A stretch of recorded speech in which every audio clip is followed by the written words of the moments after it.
Students, welcome to my Hindi literature class. बच्चों, आज मैं आपको हिंदी साहित्य के अंतर्गत पाठ 6 का अध्ययन कराऊंगी, जिसका नाम रुपए की आत्मकथा है।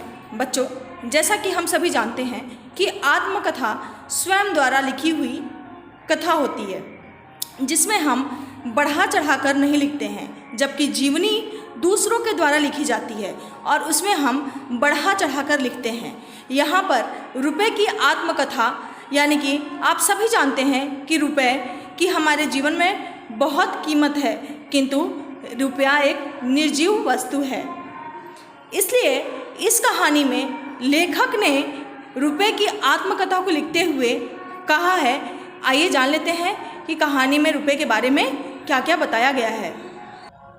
मेरा नाम रुपया है, मेरा निवास कुबेर के खजाने में है, मेरे देवता कुबेर माने जाते हैं। कुछ लोग लक्ष्मी भी कहते हैं। मेरा रूप यह ही है, लेकिन मेरे अनेक नाम हैं। रूबल, येन, लीरा, डॉलर, पौंड, दिनार, रुपया आदि है। बच्चों, यहाँ पर रुपया अपने बारे में बताते हुए कह रहा है कि मेरा नाम क्या है, रुपया है। मेरा जो घर है, निवास स्थान है, वह कुबेर के खजाने में माना जाता है। मेरे देवता कुबेर माने जाते हैं।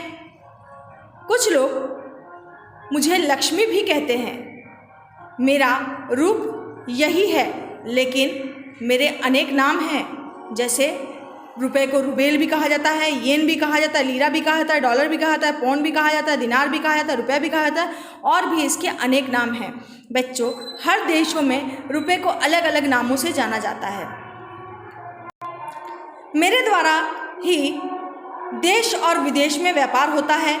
मुझे देखकर लोग अपने जीवन यापन की ज़रूरी चीज़ें खरीदते हैं। प्राचीन समय में मेरा रूप कुछ और ही था, मेरी महिमा कुछ कम थी।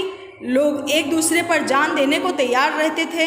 गुरुकुलों में भी शिक्षा अध्ययन के लिए फीस नहीं ली जाती थी। विद्वानों की सर्वत्र पूजा होती थी। राजा भी विद्वानों का सम्मान करते थे। धीरे धीरे समय बदला और मेरा सम्मान होने लगा। मैं सर्वोपरि हो गया। भैया, दादा, मामा, माँ, बहन या सब बेकार हो गए और जग में एक कहावत मशहूर हो गई। बच्चों, रुपया अपने बारे में बताते हुए कह रहा है कि मेरे द्वारा ही देशों और विदेशों में व्यापार किया जाता है। मुझे देकर लोग अपने जीवन यापन की चीज़ें खरीदते हैं। जैसे हमें जो भी हमारे दैनिक दिनचर्या में जिन भी वस्तुओं का प्रयोग किया जाता है, वह सब हम कैसे खरीदते हैं? रुपए के माध्यम से ही खरीदते हैं। बच्चों, रुपया अपने बारे में बता रहा है कि प्राचीन समय में, पुराने समय में मेरा रूप कुछ और ही था। मेरा कुछ और ही रूप था। मेरी महिमा कुछ कम थी। बच्चों, आज के ज़माने में हमारे लिए सबसे ज़्यादा अगर कोई ज़रूरी चीज़ है तो वो पैसा है, वो रुपया है। लेकिन प्राचीन समय में रुपए की इतनी अहमियत नहीं थी। लोग एक दूसरे पर जान छिड़कते थे। लोग एक दूसरे की मदद करने के लिए हमेशा तैयार रहते थे। विद्वान और जो गुरुकुल थे, जो विद्यालय थे उस समय, वह भी बिना पैसे के वहाँ पे अध्ययन कराया जाता था। वहाँ पर कोई फीस नहीं लगती थी। बच्चों, वहाँ की फीस यही थी कि गुरु जो थे वह अपने शिष्यों पर पिता की तरह प्रेम रखते थे, और जो शिष्य थे वह अपने गुरु के लिए अपनी जान भी देने को तैयार रहते थे। विद्वान लोग जो थे उनकी सर्वत्र पूजा की जाती थी। सभी लोग विद्वानों को पूजते थे भगवान की तरह। राजा भी उनका सम्मान करते थे। धीरे धीरे समय बदला और मेरा सम्मान होने लगा। अब धीरे धीरे आधुनिक समय में क्या हुआ कि इस समय हम विद्वान पुरुष हैं, हम उनका सम्मान ना करके धनवान पुरुषों का सम्मान करने लगे हैं। आजकल हम ये देखते हैं कि किसके पास बहुत पैसा है, वही हमारे लिए सब कुछ है। मैं सर्वोपरि हो गया और आज के युग में पैसा ही सबसे ऊपर हो गया है, सर्वोपरि हो गया है। अब इस युग में इस युग में जितने भी हमारे रिश्ते हैं, जैसे भाई बहन का रिश्ता, दादा माँ का रिश्ता, मामा का रिश्ता, बहन का रिश्ता, ये सब रिश्ते क्या है, बेकार हो गए हैं।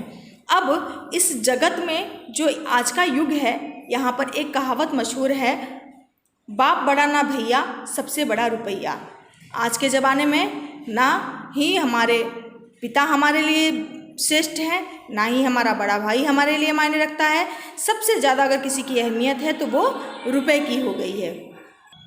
मेरे आ जाने से लोगों का रहन सहन, बोलचाल, पहनने का ढंग, चाल ढाल सभी कुछ बदल जाती है।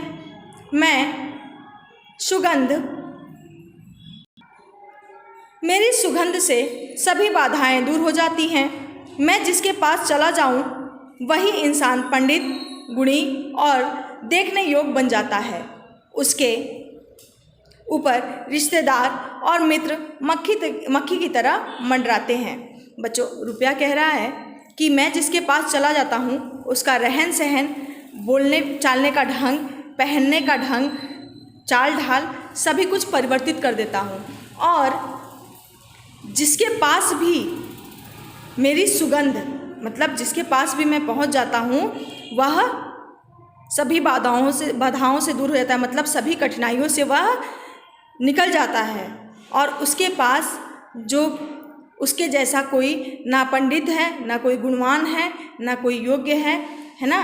और वही व्यक्ति सबसे ज़्यादा श्रेष्ठ माना जाता है। सब उसको देखना पसंद करते हैं, सब उसको जानना चाहते हैं, उसके बारे में जानना चाहते हैं, उसको पसंद करते हैं सभी लोग। और जितने भी उसके रिश्तेदार हैं, पैसे के आ जाने से जो रिश्तेदार हैं हमारे, वो भी हमारे पास मक्खी की तरह मंडरा। ऐसा नहीं है आज के ज़माने में है, वो भी हमसे बात करने में कतराएंगे। कहीं ऐसा ना हो जाए कि वह हमसे कुछ कर्ज मांग ले या कुछ पैसे मांग ले। लेकिन हमारे पास जब पैसे आ जाते हैं तो वही लोग हमारे घर आना जाना, हमसे अच्छे से बात करना, हमसे मिलना जुलना ज़्यादा बढ़ाने लगते हैं। बच्चों, आज इतना ही पढ़ाएंगे।